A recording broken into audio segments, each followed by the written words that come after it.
11వ అధ్యాయం 16వ శ్లోకం. అనేక బాహూదర వక్త్రనేత్రం పశ్యామి త్వాం సర్వతోనంత రూపం నాంతం న మధ్యం న పునస్తవాదిం పశ్యామి విశ్వేశ్వర విశ్వరూప. హే విశ్వప్రభు, హే విశ్వరూప, నీ దేహమునందు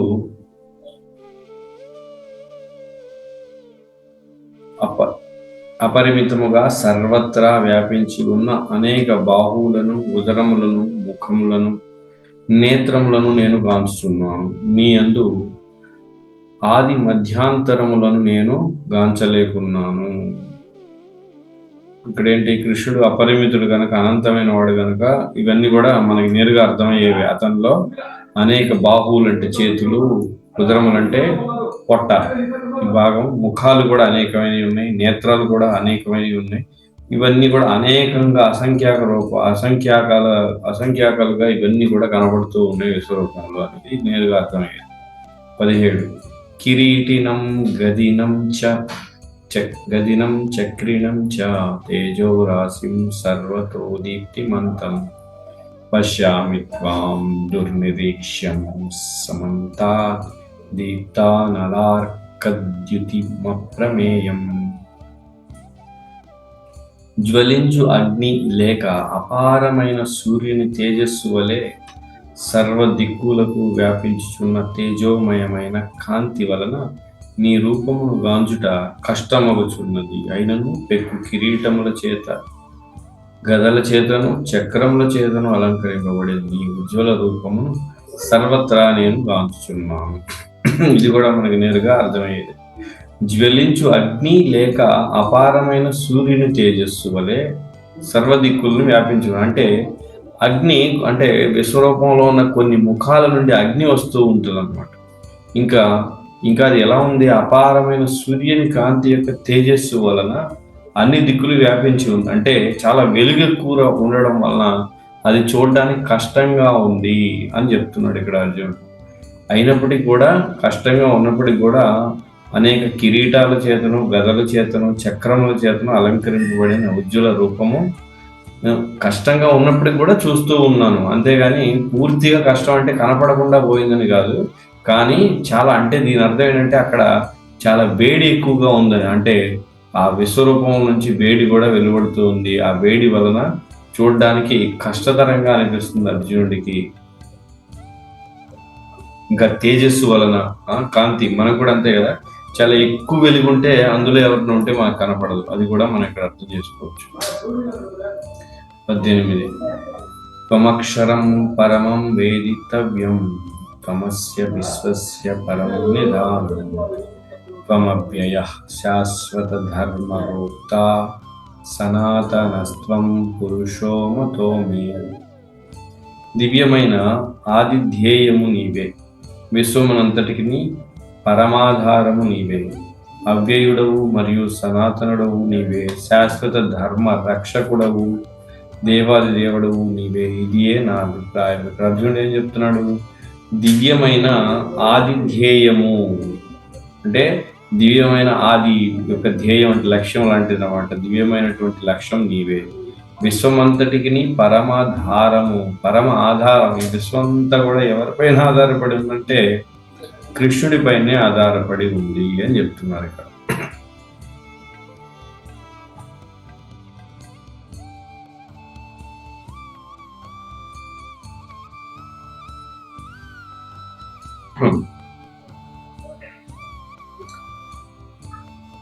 అవ్యయుడవు, సనాతనుడవు నీవే, శాశ్వత ధర్మ రక్షకుడవు, దేవాది దేవుడవు నీవే. ఇంకా శాశ్వత ధర్మరక్షకుడు ఒకటే కాదు, శాశ్వతంగా. అంటే అందుకే కదా కృష్ణుడు మనం చూసాం, ఏమిటి 7వ అధ్యాయంలో కూడా ఏంటి, ఎప్పుడైతే ధర్మస్య గ్లాని భవతి భారత అని కృష్ణుడు చెప్తున్నాడు కదా. ఎప్పుడైతే ధర్మానికి గ్లాని, ధర్మం క్షీణించినట్లుగా అనిపిస్తుందో అప్పుడు నేను వస్తాను, మళ్ళీ ధర్మాన్ని స్థాపిస్తాను. యదా యదా హి ధర్మస్య గ్లానిర్భవతి భారత అని కృష్ణుడు చెప్తూ ఉన్నాడు కదా. కాబట్టి ఇక్కడ అదే విషయాన్ని అర్జునుడు మళ్ళీ చెప్తున్నాడు. శాశ్వతమైన ధర్మ రక్షకుడవు నీవే, దేవాది దేవుడవు నీవే. ఇది మనకి తెలిసిన విషయం. దేవతలందరికీ కూడా మూలం, సర్వ కారణుడు నీవే. ఇదే నా అభిప్రాయం అని అర్జునుడు చెప్తూ ఉన్నాడు. ఇంకా 19, అనాది మధ్యాంతమనంత వీర్యం అనంత బాహుం శశి సూర్య నేత్రం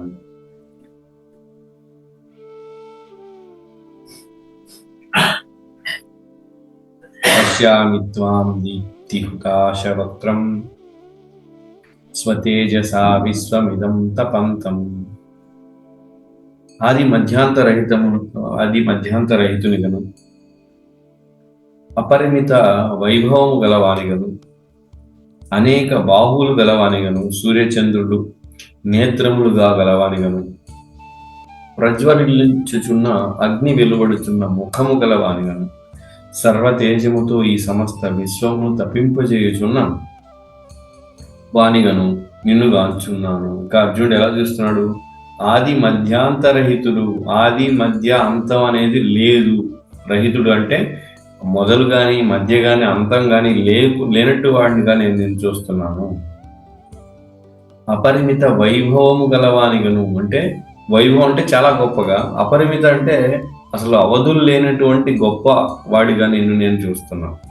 అనేక బాహువులు అంటే అనేకమైన చేతులు గలవాడుగా, సూర్య చంద్రులు నేత్రములుగా గలవా అంటే మనం దీన్ని బట్టి కూడా చూడొచ్చు ఏంటంటే, ఎప్పుడైతే సూర్యుడిని చంద్రుడిని చూస్తున్నామో రెండు విశ్వరూపంలోని భగవంతుడి యొక్క నేత్రాలు అన్నమాట. ఒక కన్ను సూర్యుడు అయితే మరొక కన్ను చంద్రుడిలాగా. కాబట్టి మనం ఎప్పుడైనా సూర్యుడు చంద్రుడిని చూసినప్పుడు భగవంతుడి యొక్క నేత్రాలు గుర్తుకు రావాలి. అంటే ఇవన్నీ కూడా మనం చదువుతున్నాం కదా భగవద్గీతలో. వీటిని ఎప్పుడైతే మనం చదువుతామో మళ్ళీ ఆ ఉపమానం భగవద్గీతలో కృష్ణుడు చెప్పింది మనకి గుర్తొస్తే అప్పుడు అది నిజమైన కృష్ణ చైతన్యం అంటే. కానీ మనకి సాధారణంగా ఏంటి, ఇవి విననప్పుడు అంటే భగవద్గీత కూడా మనకు తెలియదు అనుకోండి, అప్పుడు సూర్యుడిని చంద్రుడిని మామూలుగా చూస్తాం. కానీ భగవద్గీత కృష్ణ చైతన్యం గురించి విన్న తర్వాత, తత్వం తెలుసుకున్న తర్వాత సూర్య చంద్రులు చూడగానే భగవంతుడి యొక్క నేత్రాలుగా మనకి గుర్తుకు రావాలి. ప్రజ్వలించుచున్న అగ్ని వెలువడుచున్న ముఖము గలవాలి కదా, అంటే వెలిగేటువంటి అగ్ని ముఖాల నుండి వస్తూ ఉందంట ఆ విశ్వరూపంలో. అలాంటి ముఖాలు గలవాడు సర్వ తేజముతో ఈ సమస్త విశ్వమును, ఆయన యొక్క ఏదైతే తేజస్సు ఉందో విశ్వాన్ని కూడా తప్పింపజేస్తున్నారు. అంటే వేడికి తట్టుకోలేకపోతున్నారు విశ్వంలో అందరూ కూడా అన్నట్లుగా ఆడ కనబడుతూ ఉందంట అర్జునుడికి.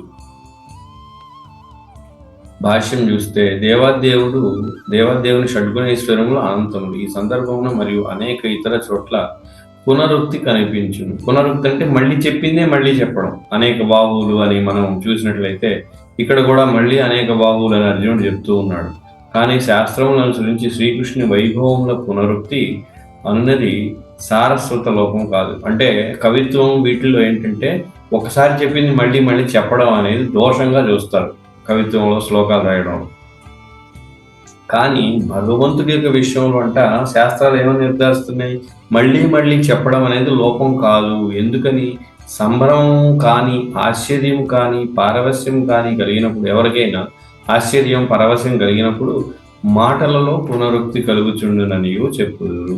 కాబట్టి భగవంతుడిని విశ్వరూపాన్ని చూసినప్పుడు సంభ్రమాశ్చర్యాలకు గురయ్యాడు కనుక అర్జునుడు మాటలలో మళ్ళీ మళ్ళీ అనేక బాహువులు ఉన్నాయి, అనేక ముఖాలు ఉన్నాయి, అనేక బాహువులు, అనేక ముఖాలు అని మళ్ళీ మళ్ళీ అర్జునుడు చెప్పడం అనేది జరుగుతుంది. కాబట్టి ఇది దోషమేది కాదు అని చెప్తున్నారు. 20వ శ్లోకం. ద్వావా పృథివ్యోరిదమంతరం హి వ్యాప్తం త్వయైకేన దిశశ్చ సర్వా దృష్ట్వాద్భుతం రూపముగ్రం తవేదం లోకత్రయం ప్రభ్యదితం మహాత్మన్. నీవు ఒక్కడవే అయినను సమస్త ఆకాశమును సర్వలోకమును మరియు వాని నడుమగల ప్రదేశమును అంతటినీ వ్యాపించి ఉన్నావు. ఓ మహానుభావ, అద్భుతమును భయంకరమును అగు ఈ రూపమును గాంచి లోకములన్నీను కలతనుచున్నవి. ఇక్కడ ఏమని చెప్తున్నాడు అర్జునుడు?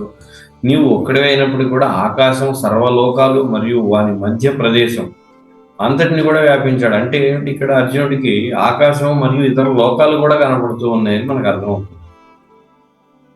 ఓ మహానుభావ, అద్భుతమును భయంకరం, ఇక్కడ రెండు ఉన్నాయి. ఒకటి అద్భుత రసం, భయంకరం, రెండు కూడా ఒకేసారి అనుభవిస్తూ ఉన్నాడు అర్జునుడు. అంటే అద్భుతంగా అనిపిస్తుంది, అదే సమయంలో చాలా భయంగా కూడా అనిపిస్తుందంట.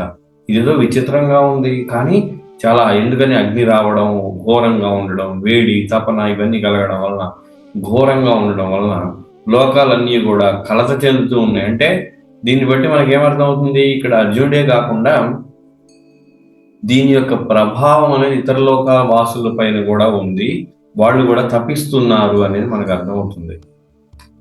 ఇక్కడ ద్వావా పృథివ్యో అనేది ఏదైతే ఉందో అంటే అర్థం ఏంటి, స్వర్గమునకు భూమికి నడుమగల ప్రదేశం మరియు లోకత్రయం అను పదములు ఈ శ్లోకమున ప్రాధాన్యమును కలిగి ఉంది. ఎందుకనగా భగవాన్ని ఈ విశ్వరూపమును అర్జునుడొక్కడే కాకుండా ఇతర లోకములందరి వారు కూడా దర్శించున్నట్లు కనిపించును.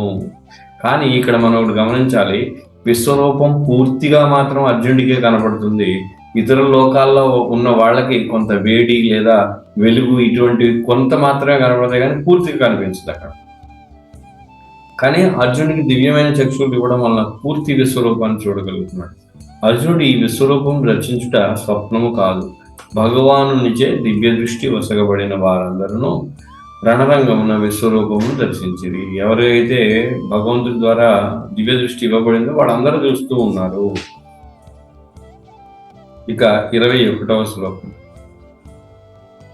అమీహిత్వాం సురసంజ్ఞా విశంతి కేచిద్భీతాః ప్రాంజలయో గృణంతి స్వస్తిత్యుక్త్వా మహర్షి సిద్ధ సంజ్ఞా సువంతి త్వాం స్తుతిభిః పుష్కలాభిః.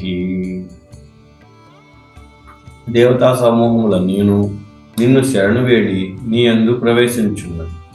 వారిలో కొందరు భయపడిన వారై ముకుళిత హస్తములతో ప్రార్థించున్నారు. మహర్షులు సిద్ధ సమూహములు రోధిస్తూ శాంతి శాంతి అనుచు వైదిక మంత్రములచే నిన్ను స్తుతించుచున్నారు. ఇక్కడ ఈ శ్లోకం చూసినట్లయితే దేవతా సమూహములు, దేవతలలో కూడా అనేక సమూహాలు ఉన్నాయి, వాళ్ళు నిన్ను శరణాగతి పొందుతూ ఉన్నారు, నీ యందు ప్రవేశించున్నారు. వాళ్ళు ఈ విశ్వరూపం లోపలికి ప్రవేశిస్తూ ఉన్నాయి దేవతా సమూహాలు. ఇంకా ఆ సమూహాల్లో కొందరు భయపడిన వారై ముకుళిత హస్తములతో ప్రార్థిస్తూ ఉన్నారనమాట, కాపాడు కాపాడు అన్నట్లుగా. ఎందుకని, వాళ్ళకి ఆ విశ్వరూపం చాలా భయానకంగా ఉంది కదా, అందుకని భయపడిపోయి కాపాడండి కాపాడండి అన్నట్టు ముకుళిత హస్తాలతో కూడా కొంతమంది దేవతలు ఉన్నారని మనకి ఇక్కడ అర్థమవుతుంది.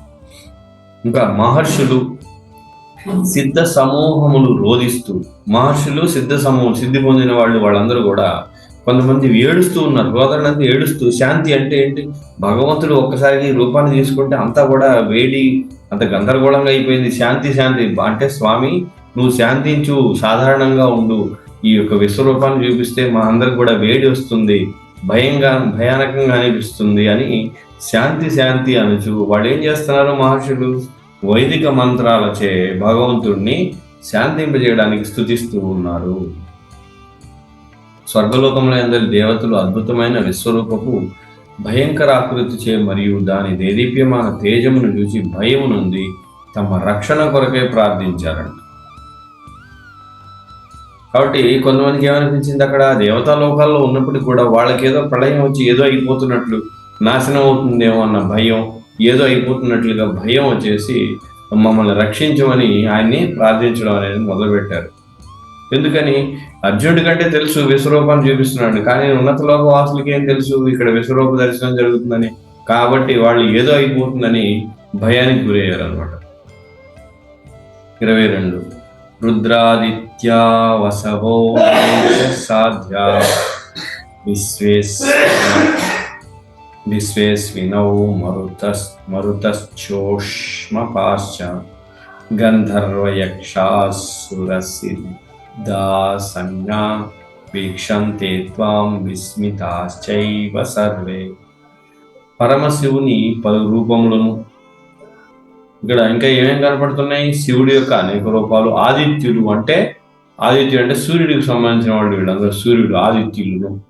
వసువులను, వీళ్ళు దేవతల్లో ఒక రకం వాళ్ళు. సాధ్యులను, విశ్వదేవతలను, వీళ్ళంతా కూడా దేవతా సమూహాలను రకరకాలు. అశ్విని కుమారులను, మరుత్తులను, పితృదేవతలను, గంధర్వులను, యక్షులను, అసురులను, ఇందులో ఇంకా ఏంటి, ఈ దేవతలే కాకుండా రాక్షసులు కూడా కనపడుతూ ఉన్నారు, సిద్ధులను నిన్ను ఆశ్చర్యచకితులై గాంచున్నారు. వీళ్ళందరూ కనపడటమే కాకుండా వాళ్ళు ఆశ్చర్యంగా చూస్తూ ఉన్నారంట విశ్వరూపాన్ని. కాబట్టి వీళ్ళందరూ విశ్వరూపాన్ని చూస్తున్నట్లు, విశ్వరూపంలో ప్రవేశిస్తున్నట్లు ఇవన్నీ కూడా అర్జునుడికి దృశ్యాలు కనబడుతూ ఉన్నాయి. కాబట్టి మనం ఇక్కడ అర్థం చేసుకోవాలి ఏంటి, మనలాగా ఏదో చిన్న టీవీయో పెద్ద 70mm స్క్రీనో కాదు, అది చాలా విశాలంగా ఉందనేది మనకి ఇక్కడ అర్థం అవుతుంది. ఆ విశ్వరూపం రూపం మహత్తే బహువక్త్ర నేత్రం మహాబాహో బహుబాహురూపాదాం బహూదరం బహుదంష్ట్రాకరాళం దృష్ట్వా లోకా ప్రవ్యధితాస్తథాహం. ఓ మహాబాహో, పెక్కు ముఖములు తోడను. ఇంకా ఏం చెప్తున్నాడు అర్జునుడు, మహాబాహో అంటే గొప్ప బాహువులు గలవాడా, అనేక ముఖముల తోడను, నేత్రముల తోడను, బాహువుల తోడను. మనం చూసినట్లయితే బాహుదర నేత్రం అనేది మళ్ళీ మళ్ళీ మళ్ళీ మళ్ళీ, బాహు అంటే చేతులు, ఉదరం అంటే పొట్ట, నేత్రం అంటే కళ్ళు, ముఖాలు. ఈ విషయం మనం చూసినట్లయితే గడిచిన 10 శ్లోకాల్లో అర్జునుడు మళ్ళీ మళ్ళీ చెప్తూ ఉన్నాడు. నేత్రాలు, బాహువులు, ఉదరాలు, ముఖములు, ఉరుగులు, తొడలు, పాదముల తోడను, ఉదరముల తోడను, భయంకరములైన దంతముల తోడను కూడిన నీ మహారూపమును గాంచి దేవతలతో కూడిన లోకములన్నీను వ్యధ చెందుతున్నా, అంటే బాధపడుతూ ఉన్నాయంట. ఎందుకని? అంత ఘోరంగా ఉగ్రంగా ఉంది ఆ రూపం. వారి వల్లనే నేను కలత చెందుతున్నాను. ఎందుకని? అటువంటి భయంకరమైన దృశ్యాలన్నీ ఉండేసరికి అర్జునుడు కూడా బాధకి వ్యధకి గురవుతూ ఉన్నాడు అని చెప్తూ ఉన్నాడు. 24 నభస్పృశం దీప్తిమనేక వర్ణం వ్యాత్తాన సందీప్త విశాల నేత్రం వ్యాత్తాసనం వీప్తి విశాల నేత్రం దృష్ట్వా హి త్వాం ప్రవ్యధితాంతరాత్మా ధృతిం న విందామి శమం చ విష్ణు. సూర్య వ్యాపకుడైన ఓ విష్ణు, సర్వవ్యాపకుడైన ఓ విష్ణు, ఆకాశమును తాకు పెక్కు ప్రకాశమాన వర్ణములతో కూడిన నిన్ను. ఎలా ఉన్నాయి? ఆకాశమును తాకు ప్రకాశించే వర్ణములతో, రంగులతోటి ఆకాశాన్ని తాగుతూ ఉన్నాయంట. తెరవబడిన నీ ముఖములను, అవన్నీ కూడా వర్ణాలతో, అనేక రంగులతో ఉన్నవి. ముఖాలన్నీ కూడా తెరవబడి ఉన్నాయి. తేజోవంతములైన నీ విశాల నేత్రములను గాంచి నా మనస్సు భీతి చే కలుగుతున్నది. తేజోవంతమైనది, విశాలమైనటువంటి కళ్ళు, ఇవన్నీ చూసి భీతి అంటే భయానికి గురయ్యాడంట ఇక్కడ అర్జునుడు. మనోస్థిరత్వమును గాని సమత్వమును గాని నేను ఏమాత్రము నిలుపుకోలేకున్నాను. ఇక్కడ ఏమంటున్నాడు? మనసు స్థిరంగా లేదు, మనసు చంచలంగా ఉంది, కొంచెం భయానికి ఆందోళనకి గురై ఉన్నాను అనేది ఇక్కడ అర్జునుడు మళ్ళీ మళ్ళీ చెప్తున్నాడు. మనం గమనించినట్లయితే ఆందోళనగా ఉంది, భయంకరంగా ఉంది, అనేక ఉదరాలు, నేత్రాలు, తొడలు, పాదాలు, దంతాలు, ఇవన్నీ కూడా మళ్ళీ మళ్ళీ అంటే సంభ్రమ, ఆశ్చర్యానికి గురవుతూ భయానికి గురవుతూ రెండు కూడా మనం ఇక్కడ చూడవచ్చు. అందుకే ఇక్కడ చూసిన వాటిలో భయానికి గురవడం వల్ల నేను భయంగా ఉన్నాను, మనస్థిమితం లేదు అని. ఆశ్చర్యానికి గురైనప్పుడు అప్పుడు ఏం చెప్తున్నాడు అర్జునుడు? నీ యొక్క ఉదరాలు, పాదాలు ఇవన్నీ కూడా అది ఆశ్చర్యం. భయానికి గురవడం వలన నాకు భయంగా ఉంది, మనస్థిమితం లేదు అనేది ఇక్కడ మనం అర్థం చేసుకోవచ్చు. దంష్ట్రాకరాళాని చ తే ముఖాని దృష్ట్వైవ కలానల సన్నిభాని దిశో న జానే న లభే చ శర్మ ప్రసీద దేవేశ జగన్నివాస. కాబట్టి ఇక్కడ 25 శ్లోకం అర్థం ఏంటి? ఓ దేవాదిదేవ, ప్రపంచ శరణ్య, మండుచున్న ప్రళయాగ్నిని బోలిన నీ ముఖములను, భయంకరములైన దంతములను గాంచి సమత్వమును నిలుపుకొనలేక సర్వదిక్కులను విస్మరించితిని. సర్వ విధముల నేను భ్రాంతుడనైతిని, దయతో నా పట్ల ప్రసన్నుడు కమ్ము. కాబట్టి ఇప్పుడు ఏమర్థమవుతుంది? ఆశ్చర్యం అనేది పోయి భయం అనేది పెరిగిపోయింది అర్జునుడికి. అందుకే ఓ దేవాది దేవ, ప్రపంచ శరణ్య అంటే ప్రపంచం అందరూ కూడా నీ యొక్క శరణాగతి పొందవలసిన నీ యొక్క ఆధారం, నీపై ఆధారపడి ఉన్నటువంటి వాళ్ళు మండుచున్న ప్రళయాగ్నిని పోలిన, అంటే ప్రళయం వచ్చినప్పుడు అగ్ని ఏ విధంగా ఉందో అది నీ ముఖాల నుండి భయంకరమైన దంతములను చూసి సమత్వం అంటే నేను శాంతిని కోల్పోయి, అసలు ఇంకా ఏం కోల్పోయాడు, దిక్కులు ఏ దిక్కు ఎటు తూర్పు పడమర ఏ దిక్కులు అన్నీ మర్చిపోయి అసలు గందరగోళానికి గురయ్యాడు అర్జునుడు. అందుకని సర్వ విధంగా నేను భ్రాంతికి గురయ్యాను, భ్రాంతుడినైతే దయతో నా పట్ల ప్రసన్నుడు కమ్మా. కాబట్టి ఇక దయచేసి ఈ విశ్వరూపాన్ని ఉపసంహరించి సాధారణంగా కనిపించమని ఇక్కడ అర్జునుడు ప్రార్థించడం మనం ఇక్కడ అర్థం చేసుకోవచ్చు. అంటే ఇక చూసి చూసి ఆశ్చర్యం అంతా పోయి భయం మిగిలి, ఈ భయం నుంచి బయటపడడానికి అర్జునుడు కృష్ణుణ్ణి ప్రార్థిస్తున్నాడు, ప్రసన్నుడు కమ్ము అని. సో ఇంతటితో ముగిద్దాం ఈ 25 శ్లోకంతో, మిగతా తర్వాత చూద్దాం. హరే కృష్ణ. ఇక ఇందులో నాకు తెలిసి పెద్దగా ప్రశ్నలు అడిగేవి ఏమి ఉండకపోవచ్చు, అయినా సరే మీకు ఏమైనా ఉంటే అడగచ్చు. హరే కృష్ణ. 16 శ్లోకంలో హే విశ్వేశ్వర, హే విశ్వరూప అంటే అన్ని చూసినా గానీ నీలో ఆది మధ్యాంతరాలను నేను చూడలేకుంటుని, అది అర్థం కాలే ప్రభుజీ. చెప్పాను కదా, ఆది మధ్య అంతం అనేది నేను చూడలేకపోతున్నాను. ఏదైనా మనం ఒక వస్తువుని చూస్తే ఇది మొదలు, ఇది మధ్య, ఇది చివర అని చూస్తాం, ఏదైనా ఒక వస్తువుని కానీ ఒక వ్యక్తిని కానీ. కానీ ఇక్కడ విశ్వరూపంలో ఆది, మొదలు, చివర, మధ్య అనేది కనపడడం లేదు అని చెప్తున్నాడు. ఓకే, అలా ప్రభుజీ. హరే కృష్ణ, అర్థమైంది ప్రభుజీ. ప్రభుజీ 20వ శ్లోకంలో ఈ విశ్వరూపాన్ని కేవలం అర్జునుడే కాదు ఇతర లోకాసులు కూడా చూసినట్లు కనిపిస్తున్నది అన్నారు కదా. అంటే యాక్చువల్గా ఇందాక వేరే వాళ్ళు కూడా చూశారు అన్నారు, కానీ వాళ్ళు వేడి లేకపోతే ప్రళయం లాగా అట్లా అంటే ప్రళయం లాగా కాదు, కొంచెం వేడిగా వాళ్ళకి వేరే రకంగా ఉందని చెప్పారు. మరి అంటే ఇక్కడేమో వాళ్ళు చూసినట్టుగా ఉంది కదా. అవును, అంటే అక్కడ వాళ్ళకి విశ్వరూపంలో అక్కడ వాళ్ళు కొంత భాగాన్ని చూస్తారు, అది నేను చెప్పేది. అలాగే, ఎందుకంటే విశ్వరూపం అన్ని లోకాలకి వ్యాపించి ఉంది కనుక ఆ లోక వాసులకి వాళ్ళకేం కనపడుతుందో అదే వాళ్ళు చూస్తారు. కానీ అర్జునుడు అందరు లోకాలని, అక్కడ వాళ్ళు చూసే వాళ్ళని అందరినీ చూడగలడు అర్జునుడు. అర్జునుడే కాకుండా ఎవరికైతే కృష్ణుడి దివ్య చక్షులు ఇచ్చారో వాళ్ళందరూ. కానీ మరి ఇతర లోకవాసులందరికీ దివ్య చక్షులు కృష్ణుడు ఇవ్వలేదు. అంటే వాళ్ళు మొత్తం కాకుండా వాళ్ళకి లిమిటెడ్ గా విశ్వరూపం లిమిటెడ్ కనిపిస్తుంది వాళ్ళ వరకు, అంటే వాళ్ళ లోకంలో వ్యాప్తించింది వరకు. అర్జునుడికి మాత్రం సంపూర్ణ విశ్వరూపం కనిపించింది. అంతే. ధన్యవాదాలు. నా క్వశ్చన్ యాక్చువల్ భాగవతం నుంచి అడగచ్చా? నేను 3వ స్కందం చదువుతున్నాను. ముందు 3వ స్కందంలో 2 పార్ట్స్ ఉన్నాయని చూడక 4 చదివి మళ్ళీ 3 సెకండ్ పార్ట్కి వచ్చాను. అయితే ఇందులో కర్దమ ప్రజాపతి, కర్దముడును స్వయంభవమును వాళ్ళ అక్కడ ఆ సందర్భాల్లో నాకు వచ్చిన డౌట్ ఏంటంటే, ఇప్పుడు వీళ్ళు మనువులు ఉన్నారు కదా, 14 మనువులు అంటే వీళ్ళంతా కూడా భూమండలాన్ని పరిపాలించినటువంటి వాళ్ళే కదా. అయితే ఇప్పుడు భూమండలానికి వాళ్ళు ఒక్క నిమిషం, పరిపాలించడం కాదు, మనువులు అంటే ప్రజల యొక్క ఉత్పత్తి చేసేవాళ్ళు, పరిపాలించేవాడు కాకపోవచ్చు. వాడు ఉత్పత్తి చేస్తారు ప్రజల్ని. అంటే ప్రజలు అంటే కేవలం మనుషులే కాదు, అనేక జంతువులు, పక్షులు, జీవులందరినీ. అయితే ఇప్పుడు మనం ప్రజెంట్ గా ఉన్నది వైవస్వత మన్వంతరం కదండి.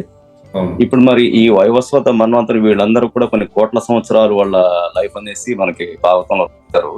ఇప్పుడు మరి వాళ్ళ యొక్క ఉనికి మనకి ఎట్లా తెలుస్తుంది? ఇప్పుడు ఎందుకంటే వాళ్ళు మనల్ని సృష్టించిన వాళ్ళు కదా.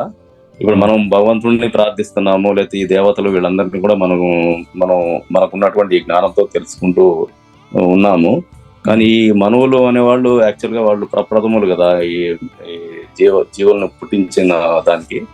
వాళ్ళ యొక్క ఉనికి అంటే వీళ్ళు ఉన్నారనేది ఎట్లా తెలుస్తుంది మనకి తెలియడం కష్టం. ఎందుకంటే మనం చాలా దరిద్రపు నికృష్ట జీవులం కలియుగం కాబట్టి మనకి అసలు వాళ్ళ సంగతి వదిలేయండి. మనం ఇక్కడే ఉండి ఇక్కడే మన చుట్టూ ఉన్న జీవుల్ని పూర్తిగా అర్థం చేసుకోలేకపోతున్నాం కదా. భూమి మీద ఉన్న జీవుల్ని, ఎన్ని జీవులు ఉన్నాయి ఏమిటి అనేది మన చుట్టూ ఉన్నవే మనకి తెలియట్లేదు. మరి అలాంటిది మన అందరినీ సృష్టించి ఇంకా అనేక తరాలు గడిచిపోయాయి కూడా. వైవస్వత మనువు సృష్టించినప్పుడు అంటే ఒక మనువు 71 మహాయుగాలు ఉంటాడు. ఆయన మొదటి మహాయుగంలోనే సృష్టి చేస్తున్నాడు. తర్వాత అవి కొనసాగుతూ ఉంటాయి. ఆయన ఉంటాడు అంతే. తర్వాత ఆయన వెళ్ళిపోతాడు, ఆయన మరణిస్తాడు. ఈ 71 మహాయుగాల పాటు జీవించి ఉంటాడు. అందులో ఆయన సృష్టించేది మొదట్లోనే. ఎప్పుడు సృష్టిస్తూ వాడు కూర్చోడు ఏమి. ఎప్పుడైతే జీవుల్ని అంటే పాముల్ని, చెట్లు, మనుషులు వీళ్ళందరూ సృష్టించిన తర్వాత ఇక వాళ్ళలో వాళ్ళు సంపర్కం చేసుకొని సృష్టి కొనసాగుతూ ఉంటుంది. కాబట్టి మొదటిసారి మాత్రమే వాళ్ళు చేస్తారు. కాబట్టి ప్రతి మనువు వెళ్ళిపోయేటప్పుడు ప్రళయం వస్తుంది. ఆ ప్రళయం వచ్చినప్పుడు జీవులన్నీ నశిస్తాయి. కాబట్టి మళ్ళీ నింపడానికి మళ్ళీ మనువు రావడం, మళ్ళీ సృష్టించడం ఇవన్నీ జరుగుతూ ఉంటాయి. అంటే ఇప్పుడు వీళ్ళని గురించి మనకు తెలియాలి అంటే ఇంక వేరే మార్గం లేదు. మన సంకల్పం చేసేటప్పుడు చదువుతారు, అందులో వస్తుంది అనుకుంటా కదా, వైవస్వత మన్వంతరే ఫలానా వర్తకండి అని లేకపోతే ఇంకేదో ఇట్లా ఆ విధంగా తప్పితే వేరే విధంగా తెలుసుకోవడం అనేది సాధ్యం. కాబట్టి మనకి ప్రమాణం ఏంటి? ఆచార్యులు, శాస్త్రం. మనం శాస్త్రం పైన, ఆచార్యుల పైన ఆధారపడ్డాం కాబట్టి వాళ్ళపైన విశ్వాసం ఉంచి వీళ్ళు ఉన్నారనేది మనం నమ్ముతున్నాం అంతే. వాళ్ళు ఉన్నారా లేదా అని పరిశోధన చేస్తే మళ్ళీ మనం సైంటిస్ట్ లాగా అయిపోతాం. కాబట్టి మనం పరిశోధన చెయ్యం, విశ్వసిస్తాం. ఎందుకని? మనకి ఆచార్యుల ద్వారా, శాస్త్రం ద్వారా ఇస్తున్నారు కాబట్టి విశ్వాసం. ఆ విశ్వాసం అలా అని మరి గుడ్డి నమ్మకమా? కాదు. మనం ఏదైతే వాళ్ళు ఇచ్చారో దాన్ని అన్వయించి, ఇప్పుడు ఏదైతే ఆత్మ గురించి, మనస్సు గురించి, మన జీవన ఆహారపు అలవాట్ల గురించి ఇవన్నీ అన్వయించి అనుభూతి పొంది మనం సరిగ్గా వీళ్ళది అనుసరిస్తే మన జీవితం బాగుందని తెలుసుకొని ఇంకా విశ్వాసం పెంచుకుంటూ ముందుకు కొనసాగుతున్నాం, కానీ గుడ్డిగా కాదు.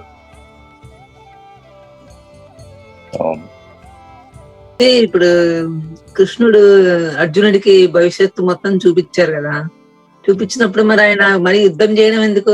ఆయన మారిపోవాలి కదా, మరి పూర్తిగా సన్యాసం తీసుకోవాలి కదా. అంతా తెలిసినప్పుడు లేదు, సన్యాసం తీసుకోవడానికి వీల్లేదు కదా. అదంతా చూపించిన తర్వాత అర్జునుడు ఏమన్నాడు? నువ్వేం చెప్తే అది చేస్తా అన్నాడు. అంతేగాని సన్యాసం తీసుకుంటాను అనలేదు.